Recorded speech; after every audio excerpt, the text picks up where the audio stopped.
hicimos todo lo que pudimos por salvar bienes, personas, cuanto más mejor.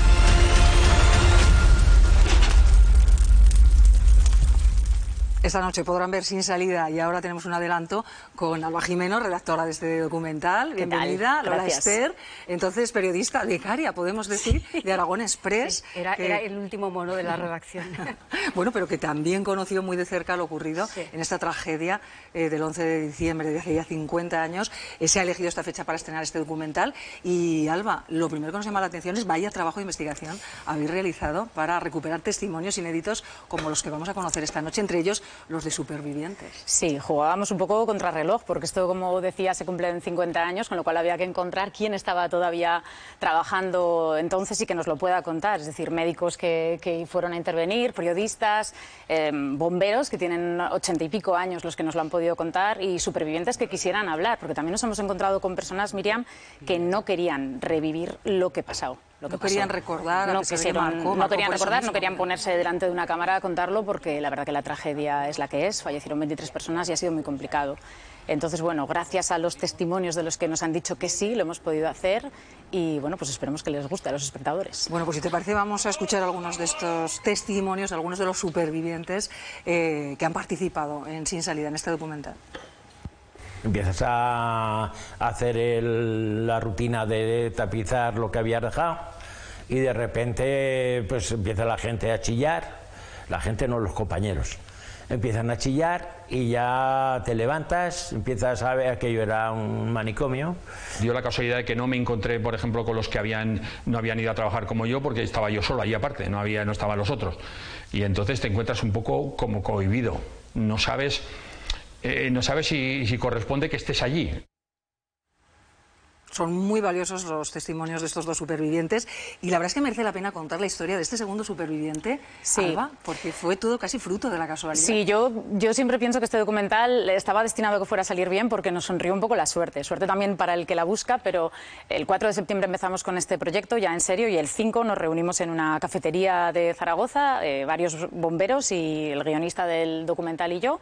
Y estando allí tomando un café, hablando con toda una mesa llena de planos, y estábamos hablando con el bombero, pues aquí estaba el taller, ¿no? Y aquí estaba, y aquí entrasteis, y aquí bajasteis las escaleras, y de repente veíamos que alguien en la mesa de al lado ponía oreja, ¿no? Yo pensé, bueno, pues igual le suena el suceso, o simplemente quiere saber qué estamos hablando. Y cuando estábamos diciendo, ¿no?, ¿dónde están las escaleras?, ¿dónde estaba el taller?, de repente esa persona dijo, no, ahí no estaba el taller, ahí estaba el vestuario, y se echó a llorar. Y era Luis Navarro. Resulta que él era trabajador de Tapicerías Buenafonte. Hay que tener mucha casualidad para que en una misma cafetería, en la mesa de al lado, esté sentado esa persona que se echó a llorar al escucharnos, y él estaba malo ese día. Él salvó la vida por estar malo en casa. O sea, él se enteró de lo que pasaba porque llamaron a su madre para ver dónde estaba él, y era la Policía Nacional. Bueno, y encontrar a esa persona que ya fue, ¿no?, pues otra de fue las un golpe de suerte. Clave. Le invitamos a un café, le dijimos si quería participar en el documental y gracias a él también hemos ido encontrando otras historias y otros testimonios. Y el primero que hemos escuchado, Juan, es una persona que nunca se había puesto delante de una cámara, nunca había hablado de esto. Y le ha costado muchísimo porque además su entorno no sabía que él había pasado por esto. Y entonces es algo como que él tenía ahí guardado y yo creo que le ha servido también para sacarlo. Y bueno, también te tengo que decir que el martes hicimos un visionado con todos ellos. Ellos ya han podido ver el documental. Vosotros no, pero todos los que participan en el documental el martes lo pudieron ver y fue muy emocionante. Fuimos muy nerviosos, el equipo... Eso te iba a preguntar, que cómo lo habían recibido. Ya nos dijo Ricardo Casado, uno de los bomberos que ha participado, que le había gustado mucho, se nos emocionó también en el programa. Hay mucha emoción en ese documental. Y Lola...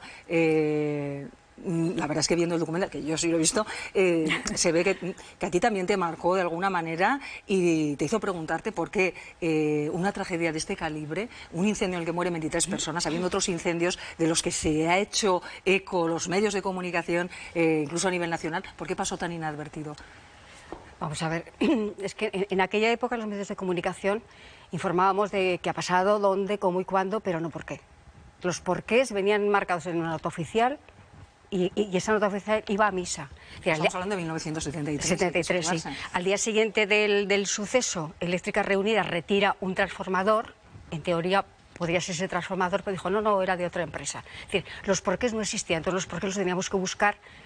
Los buscábamos en un periódico en el que yo trabajaba, que era Aragón Express, que era un periódico demasiado liberal para la época, y que los porqués levantaban muchas ampollas. De hecho, se arremetió bastante contra el periódico porque fue muy crítico.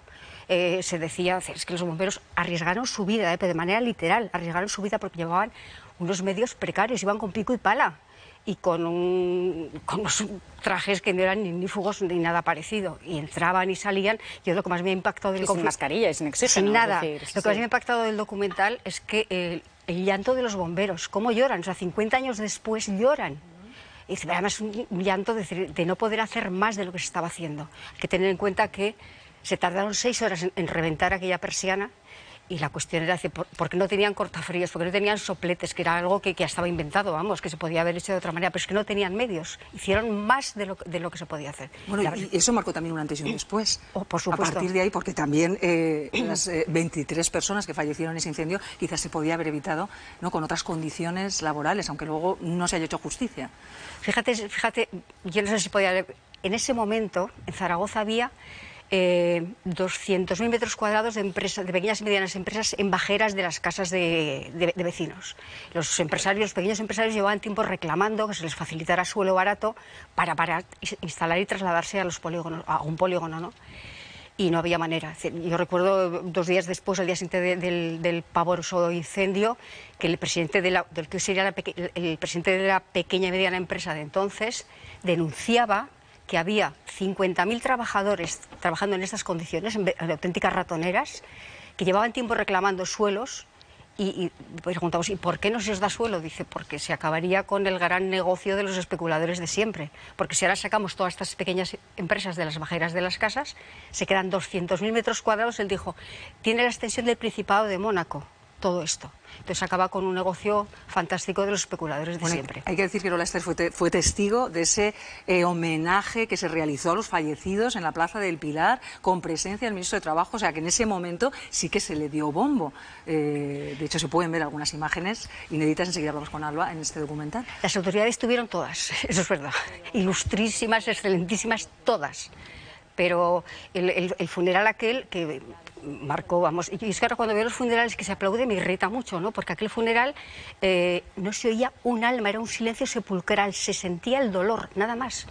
Fue impresionante. A nuestros 3 colaboradores que están deseando ver este documental, y Juan...